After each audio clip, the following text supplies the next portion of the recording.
Rita Bandora peers down at the Tyrannosaurus power coin as she turns it over in her hand. The grin has not left her face since she took it from her Green Ranger, nor was it likely to be removed anytime soon. She now looks back up to her Green Ranger, attired in his green and gold armor, a servant who would do anything she asked without question, even die for her. Everything she had ever wanted. You are the beginning, my Green Ranger. Soon I will have an army. Each of the coins will create a new ranger, each under my command as you are, with you as their leader. It would be my honor to serve you, Empress. But, of course, before that can happen, you need to bring me the other coins. Have you found out where they are? I have. Your home city, in fact. Angel Grove General Hospital. I never liked Kimberly for her brains. Indeed. Perhaps she is simply trying to maintain her lies. Be sure your world knows who the Rangers are before they die. Without Zordon, they're humans. Humans without leaders or experience. Expose them. Kill them. And bring their power coins to me. Tommy Oliver now drops down to one knee before her. As you say, my Empress. Elsewhere in their living quarters, Goldar stands watching his wife Scorpina as she once again dons her golden Imperial armor. Seeing you in battle armor again is a bright spark of light in these dark days. If the medical bay on this rust bucket were to spec, I would have been in it much sooner. You are well now, and that is all that matters. Are you ready for revenge? I've been ready for weeks, husband. Now my body is willing. Where to? Earth. We will accompany the Green Ranger on his mission. Are we to take orders from a human? Is he our commander now? He is our puppet. A weapon that we will use to finally end this. For once, I and Bandora are in an agreement. Strange days indeed. Stab wounds. How did your friend get stab wounds? Jonathan Hart stood before the four shell-shocked teens in the hospital waiting room. It had taken many attempts, but eventually Kimberly had answered her phone. She knew she couldn't hide forever, but now she and others find themselves having to explain the unexplainable. I don't know. You don't know? You knew something when you ran out of our house after that phone call. We were all messing around with some stuff. Then there was an accident. I'm sorry, Trini, was it? How do you know my daughter again? We were friends from out of town. We came to visit Kim and then this happened. We met at summer camp last year. What exactly were you messing around with that got this boy Jason stabbed? A guy attacked us. We were out on the town and this guy, someone we thought we knew, he went nuts and went for Jason with a knife. Kimberly lowers her head. At least the half-truth means she doesn't have to entirely lie anymore.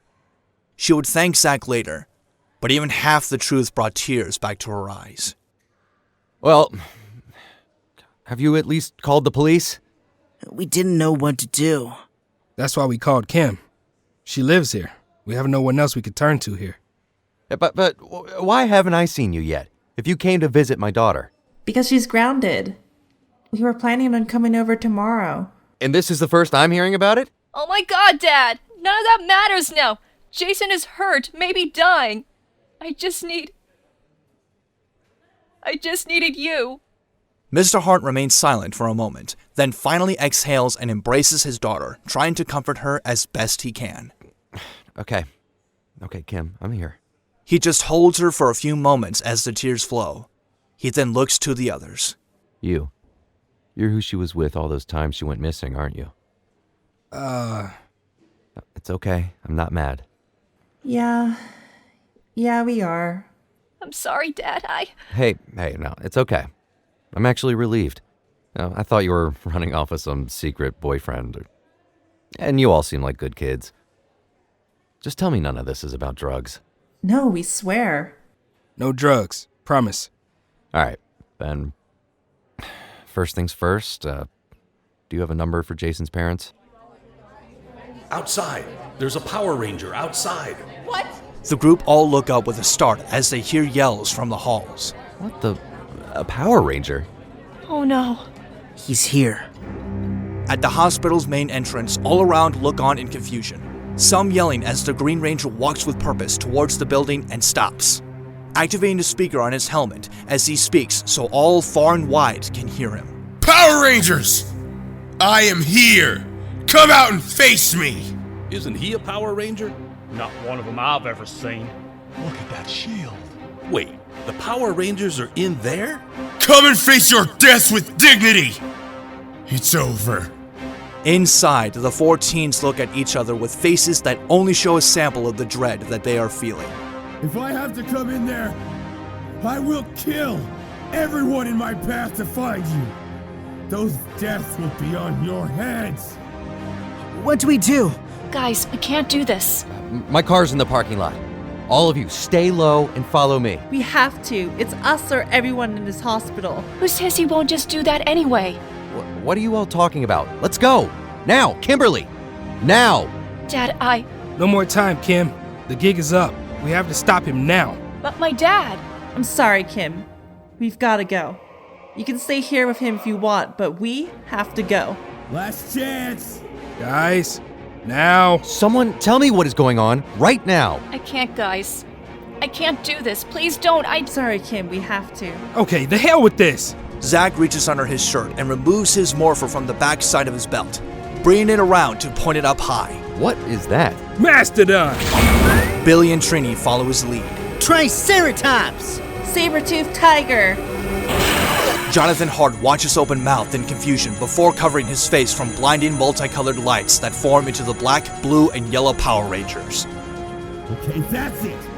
You had your chance. Sorry, Mr. Hart. I said it wasn't drugs, right? With a running leap, Zach crashes through the 3rd-story window and drops down to the ground, landing directly in front of the Green Ranger. Looking for us? Yeah, sorry. Is all Billy can say before jumping out to join Zach below. Trini turns back as she heads to do the same. Kim, we are going to need you. Kimberly says nothing, just looks on in a mixture of horror and grief as Trini leaps out of the broken window and lands next to her 2 friends before the Green Ranger. Leave these people out of it, Tommy. This is between us. I only count 3. Where's my hot piece of pink ass? Call her that again and I'll remove your ass. Oh well, one problem at a time. Shall we? Tommy raises his dagger and drops into a fighting stance. The 3 Rangers silently calling on their own unique weapons and doing the same. The onlookers around them, brave or stupid enough to not run for their own lives, now look on even more confusion and terror. Zach makes the first move, striking downwards with his axe, but having it be blocked by the dragon dagger. Tommy brings up a sidekick to Zach's chest, sending him away as Trini and Billy advance. He blocks and dodges their attacks before leaping over their heads and landing feet first behind them, winging his dagger down into Trini's chest, sending her falling as sparks of power fly from her damaged armor. Billy swings his lance now, Tommy dodging both swings and then kicks Zach away as he comes in again, and bringing his free hand down to hold the lance in place. Billy and he struggling over it for a moment, before Zach is able to land a glancing axe blow to the back of his golden dragon shield. Tommy cries out, more in surprise than pain. He then brings up his wrist mounted comlink to his covered mouth. Now! The 3 Rangers look up as Goldar and Scorpina appear in shimmering light to either side of them. Hello, children. It's been a while. Need help to beat us up, tough guy? Just evening the odds. Why not bring down the rest of their army while you're at it? I don't need an army. Just some backup. Tommy, you can't be with them. They're controlling you. Wake up, man. Funny. Coming from the kids who have been brainwashed into fighting a war for a dead man in a computer. You have to snap out of it. The only thing I need to snap, little girl, is your neck. Enough talk. Make peace with your gods. Your lives end now. Goldar charges, swinging his sword, which is intercepted by Zack's axe. Behind him, Billy engages Scorpina, who now brandishes a gold sword of her own, which crashes into and off the Blue Ranger's lance. Weeks I've been in that medical bed, boy. Your head will make a nice centerpiece on my trophy wall. She swings again as Billy desperately fights to stop her next blow from being his last. Between these two fights, Tommy and Trini exchange strikes and swings off their respective daggers, both connecting but neither having enough force to pierce through the colored protective shells. Inside, Mr. Horn and Kimberly look down through the broken window in silence. No words having passed between them since the fight began, until now. The Power Rangers. Your friends are the Power Rangers. That's what all these lies, all these secrets were about. Not just them, Dad. Jonathan looks over in wide-eyed shock as Kimberly produces her own morpher. You're one of them. You're just a kid. You all are. I wanted to tell you. No, but you're not a soldier. You're a little girl. You're my little girl. Not anymore. She then looks back, watching as the tide of the fight turns. Each of her friends looking like they are on the losing side of their respective battles. I have to go. What? No, you're not going anywhere. You're staying right here. Sorry, Daddy. Pterodactyl! Jonathan Hart can only stare as his baby girl transforms in light into the pink Power Ranger. Who did this to you? Why? Kimberly doesn't answer, just looking as Tommy hits Trini with a spinning kick, sending one of her daggers flying, then striking her down with his own. She falls to the ground as the Green Ranger comes in for the final blow. Tell people if you want, Dad. I hope you don't, but do whatever you think you need to. 'Cause right now, I need to help my friends. Kimberly leaps from the hospital window, falling with grace and producing her power bow from pink light, firing it down and into the Green Ranger's chest, sending him falling back from the downed Trini. He reels, clutching his chest from the impact. His armor weakened from Trini's daggers, now finally beginning to fail him. There you are, Kimmy. I was wondering if you would show your mask. Why, Tommy? Why are you doing this? Drop your weapon and come with me. Rita can show you the truth. Then we can be together. Rule together. That's not you talking. Oh, it's me. The real me. Kimberly is about to answer him when Tommy is struck right between the legs from below by Trini's remaining dagger. The blow does not pierce his armor, but it sure does hurt. That feel real? The Yellow Ranger stands and falls back next to Kimberly. You okay? Better than him. You bitch! Tommy raises his free hand, calling on their shared blaster weapon as he does. Uh-oh, he has one of those too? Then fires. The girls leap in for cover from multiple laser shots. One strike destroys an ambulance behind them. Behind him, Goldar and Zack continue to trade hits. You're no Red Ranger, Zachary. And you are one ugly son of a bitch up close. This is not a game.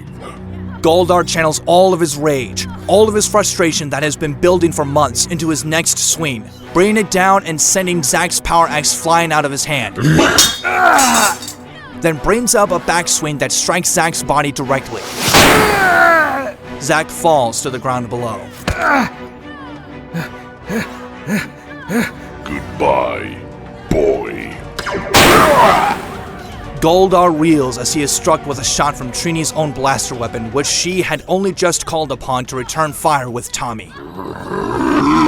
But in return, now exposing herself as Tommy fires directly at her position, Trini unable to duck in time as the laser blast strikes her helmet and sends her falling onto her back on the ground. Kimberly stands, aiming and firing her bow at Tommy. He swings his dragon dagger to block one, and a second, and a third. But the fourth managed to get through, blasting him back in return. Billy, meanwhile, continues to fight Scorpina. As he blocks yet another blow of her sword, he sees his shot, splitting his lance into two and bringing the one in his right hand down into the very same shoulder that he pierced when first they met weeks ago. But this time does not fall. instead dropping her sword and reaching behind her back to her belt, taking out a hidden gold dagger and driving it up into the heart of his morpher. Slashing into the circuitry. It does not break, but flickers static blue thunder. Before Billy can react, his armor flickers on and off, and then eventually fails, leaving just him in place of the Blue Ranger. Well, hello there. This is perfect. I like to look into the eyes of my prey before I kill them. No! Please! No! She smirks and brings up her sword, swinging it down towards him. Billy brings up his arms instinctively to protect himself, but the blow never comes. Instead, he hears a cry as Trini tackles Scorpina and then drives her away with a slash of one of her daggers. Are you okay? Yeah, Wow, deja vu. Can you morph? I think it's broken. Why do you always save him? He is weak. You could do so much better. He's a friend. And your taste in men, if you can call that thing a man, makes everything you just said as stupid as that thing on your head. Scorpina holds her shoulder but charges for Trini, bringing her sword down into her. Trini crossing her recalled daggers to block the blow. Across the courtyard, Zack runs for his life as Tommy fires shots after him with his blaster pistol, leaping and rolling away from harm to land behind a turned-over car next to Kimberly, who still is returning fire at her former boyfriend with her bow. We can't win this.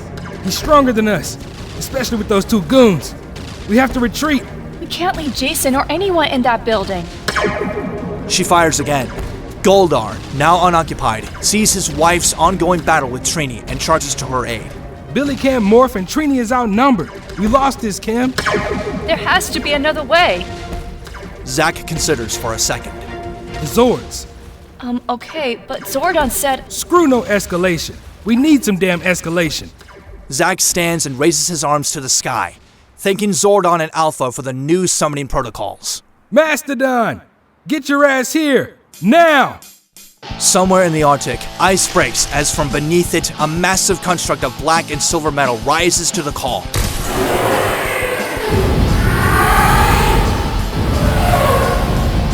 Kimberly follows his lead. Pterodactyl, come to me. In Hawaii, an inactive volcano becomes a hotbed of activity once again, as from it rises a phoenix, a plane of a Zord.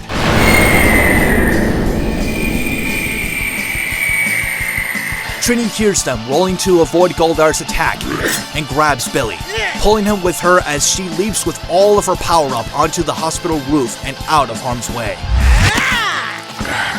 Come back, cowards. Kitty, I need you. In the jungles of South America, a beast rises. The saber-toothed tiger leaps from its hangar and up over the trees to war.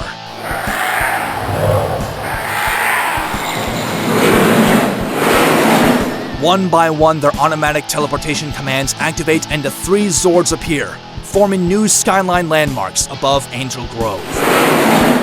What? I can't call the Triceratops by my powers. I better find some place to hide. See if I can fix this. You can do it inside Kittysaurus. Hold on. Trini grabs him again, then pushes off the building, practically flying for a moment until landing on the head of her beast. Billy, unprotected from the inertia by his suit, hunches over as soon as he lands and throws up. Ew, do it over the side, will ya? You're getting it all over my Zord. Really? Trini just winces and turns away, opening up the top hatch to the cockpit. Just get it all out before you come inside. Zack and Kimberly now also take the air. Goldar and Scorpina leaps up and fly after them, but are no match for the Rangers' power and speed. Nor do the Green Ranger's blast find a mark. The Rangers, including Billy, now descend into their respective cockpits and take controls. Billy sitting behind Trini on the cockpit floor and using whatever he finds around him to work on his morpher. Below, Tommy looks on. Cowards! Pathetic children gifted powers you'll never understand! Never deserved! Scorpina breaks away to land, too injured to continue pursuit, but Goldar continues to fly. His outstretched wings take huge deliberate strides until he reaches the head of the mastodon, landing on it. Uh-oh. I think we got a fly on our windshield, Mastodon. Deploying security countermeasures. Goldar cries out as the handle of the entry hatch electrifies. He reels back, unable to grab a hold again. That was step 1, intruder. The next step will charge the entire outer shell. You will not survive. You can't hide in there forever, boy. With a bound of his wings, he takes back to the sky and to the courtyard with the other two. The Green Ranger sneers beneath his helmet as the 3 Zords move forward, their eyes beginning to glow red as they aim their primary weapons. What are you gonna do? Blow up this courtyard? You'd kill everyone here just to get me? No. Kimberly speaks into her Zord's microphone, her voice coming over the speakers on the flying thing's exterior. We can aim a fine blast so it'll only hit you. There'll be nothing left of you, but these things can do it. Please don't make me do that, Tommy. We can help you. They're bluffing. No weapon has that kind of control.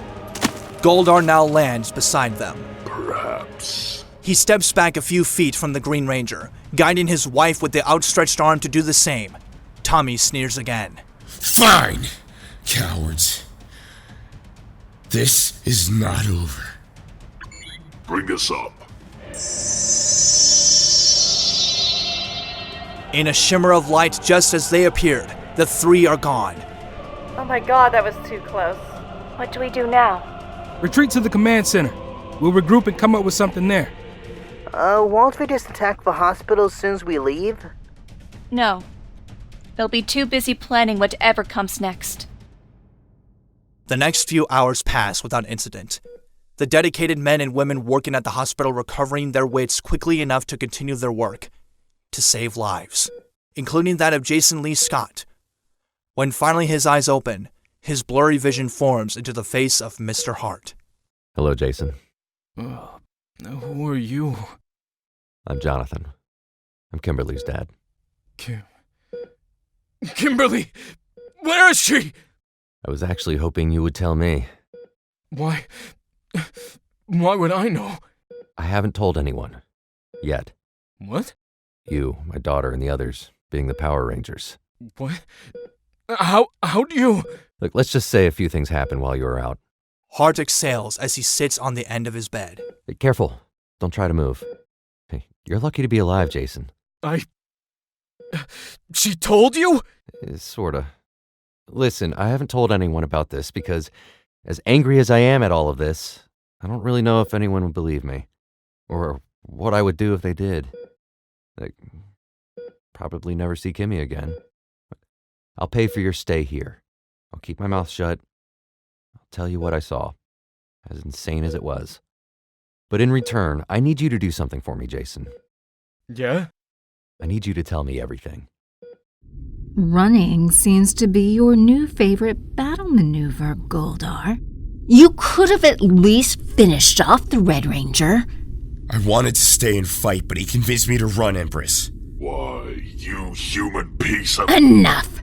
The robots are the only tactical advantage they still have. One we need to neutralize. I just hope the scrolls are right. Scrolls? The ancient texts about your powers tell of a guardian beast of your own. I have a Zord? Okay, yes. I like the irony of that name for them. Yes, you do. I cannot translate the name for the thing, but it speaks of you having access to Zord of great power, one rivaling that of the other's combined form. Without the Red Ranger, their weapons will be no match for you. Where can I find this Dragonzord? Your dagger. The beast is beneath the sea of the Pacific Ocean. Your dagger is not just a weapon, it is also an instrument. You will know how. Play it. Call to it, as your power wills you to, and then finish what you started. I will go at once. Rest first. I will not have you defeated by fatigue. I'm fine. I said rest. You can attack at Angel Grove's first light. Does it have to be Angel Grove? It is where we know the Red Ranger is, a home base of sorts for them. Besides, it's on the West North American coast, which makes it a perfect target. Why? Do you need another reminder of who you work for? No, of course not. Let's do it anyway, just in case. Report to Finster. You can get your rest as your programming is refreshed. At once, Empress. At the less than operational command center, the remaining Rangers regroup. Their Zords parked in stealth mode outside the complex. Billy taken to a workbench off to the side of the auxiliary room they currently inhabit, working on his disassembled morpher. Good thing I got all those B's on my test so I could spend my time learning about all of his tech. Otherwise, I might have never got my powers back. Keep working on it, blue guy. He could come back anytime. Any change, Trini? I've been watching the satellite feed of the hospital since we left. Nothing. You two should try and get some sleep while you have a chance. You're joking, right? I got it! Ah! I don't got it. I also spoke to someone at the hospital. Gave them our cover story. Which won't matter if my dad spills his guts. Any update on Jason? He's stable. Awake. Oh, thank God. Your dad's actually paying for his stay, Kim. He's with him now, so that's... Bad. Really bad. Chose you. Yeah. That's what Zordon said. That's the robot. No, that's the big head in the tube that is a computer copy of his soul. Was a computer copy of his soul. Uh-huh. You can't tell anyone. Hey, look, my daughter... Your daughter is one of the 5 reasons we are still a free planet, sir. Make that 7 if you count Alpha and Zordon. Can you take me to these two? No. They're gone. Dead? For all intents and purposes, yeah. The green guy you mentioned, he was a friend, but... He's human? He was. Now I don't know. The aliens did something to him. Who was he? Jason hesitates. No one you know.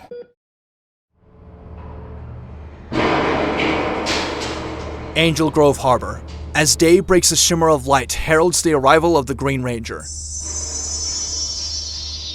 He stands upon a high rooftop overlooking the harbor and out to sea. He exhales. Time to see if those techs are worth a damn. Alright, here goes. With a thought, the silver mouthpiece of his mask opens up to reveal his human lips.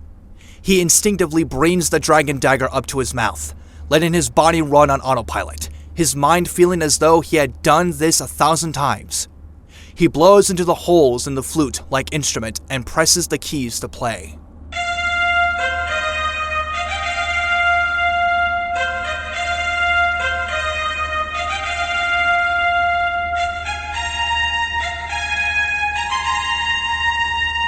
Nothing at first. He continues to play until he feels it. A presence drawing nearer. Finally, after a few moments, a section of the ocean ahead seems to bubble. Bubbles turning into a torrent of rising water that becomes a small tsunami as something begins to rise.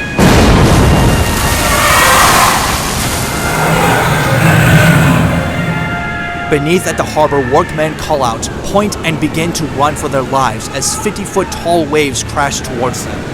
But they are nothing compared to what follows. Yes! With a colossal stride, the huge metallic monster steps onto land. It stands over 100 feet tall, less of what a myth shows as a dragon, but more like the fictional movie monster Godzilla. All made of metal, a circular gold chest piece with a ring of red glowing circles around it, one at the center. The lights glow in concert with the thing's eyes when the flute is played.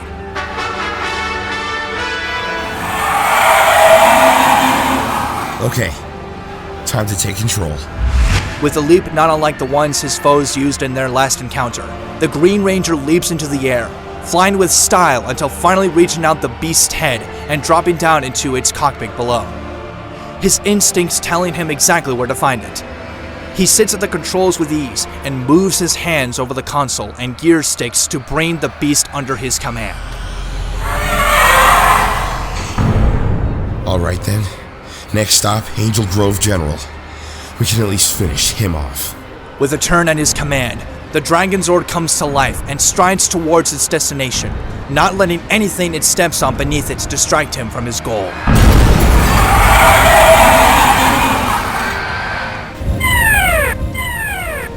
What's that? I rigged up a warning system to let us know if the command center or satellites picked anything up. Where? Angel Grove. There's a Zord wrecking town. It's heading towards the hospital. Oh God. Where'd he get a Zord? Oh, hell. Okay, let's move out. Billy? It's working. Haven't slept, but I can morph. Okay then, let's get back there. Fast. It's morphin' time. Mastodon! Pterodactyl! Triceratops! Saber-toothed tiger. Back at the hospital, the impact tremors herald the arrival of the beast long before it comes. Jason, now able to stand, rises and moves towards his room window, pulling the curtain back to reveal the terrible sight of the Dragonzord ahead. We're evacuating. Anyone able to stand, do so, and help anyone that can't. We should leave. Now. Yep. Jason winces the entire way, carrying an IV stand with him the whole way as Jonathan holds him up by his shoulder in aid. Finally, the two reach the ground floor and head out into the open air, Jason cursing the open-backed gown as the spring morning breeze touches his back. You don't know where they took my clothes, do you? I don't really want to die with my ass hanging out. Nope. Move that bare ass. My car's in the lot ahead.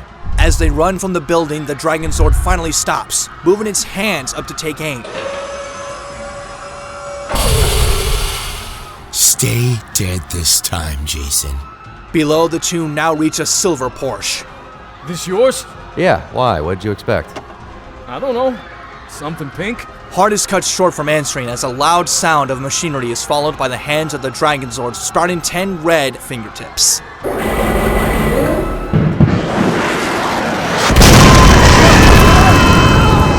The missiles fire, flying to the hospital and destroying an entire wing in one blast. Smoke rushes towards them as Jason leaps into the car, Hart starting up the vehicle and quickly spinning it out of the space and away from the dust cloud at best speed.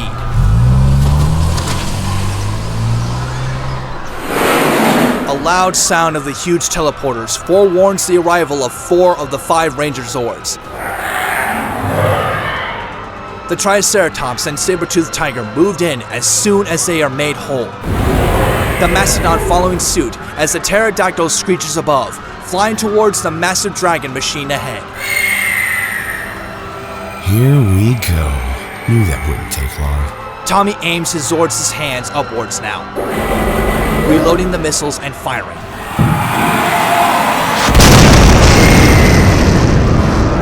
Warning. Losing altitude. Guys, I've lost a wing. I'm going down.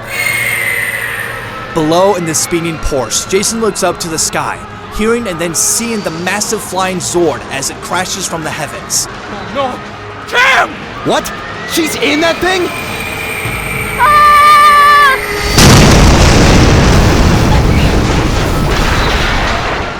The crash destroys an entire building as the Zord violently meets it and then the Earth. Inside, fires now rage where her controls used to be. Warning. Fire suppression systems offline. Evacuate. Repeat, evacuate immediately. I got you. Zach breaks his Mastodon from the charge and moves over with speed towards the crash, igniting the trunk of the Mastodon to blow ice-cold air enough to put out the blazing inferno. But what remains is a charred wreck that will not be flying anytime soon. You okay? Yeah, I'm okay. Fire's out, but my controls are destroyed. I need a ride. Okay, hold on and out. The Mastodon is struck with the same missile blasts. the robotic beast crying as it topples over onto its side from the force of the explosion.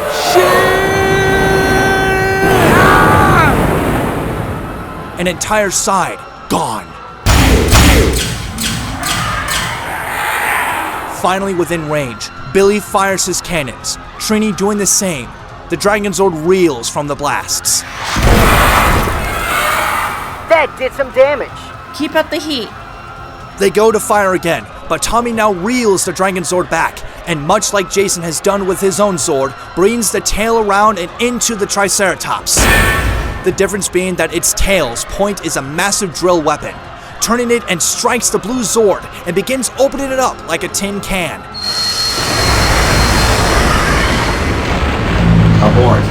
Abort. Billy does as his Zord commands, pressing the emergency escape controls and shooting himself in his pilot's seat up high into the air just a millisecond before the cockpit, and indeed most of the head of the Triceratops is destroyed. The Zord going dead. No, you son of a... Trini fires the tail again, but the Dragonzord takes the hit and then reaches down, grabbing the saber-toothed tiger up by its upturned tail, pulling with all its might in both directions. Pulling the tail clean off, then throwing the saber-toothed tiger Zord to the ground and bringing down a foot to curb stomp its head. The metal groaning beneath it as the thing's massive tiger head begins to cave in. Kitty, no! Trini can barely hold back the tears, but has no choice but to eject herself as well. Moments later, her cockpit is no more. Oh, God. From the car, Jason watches as one by one his friends' Zords are destroyed. The Dragonzord letting out a mighty cry in victory. Below, the site of the Rangers regroup, some more in fighting shape than others. Now what? I don't know. Inside the Dragonzord cockpit, Tommy grins with pride. So much for the Power Rangers.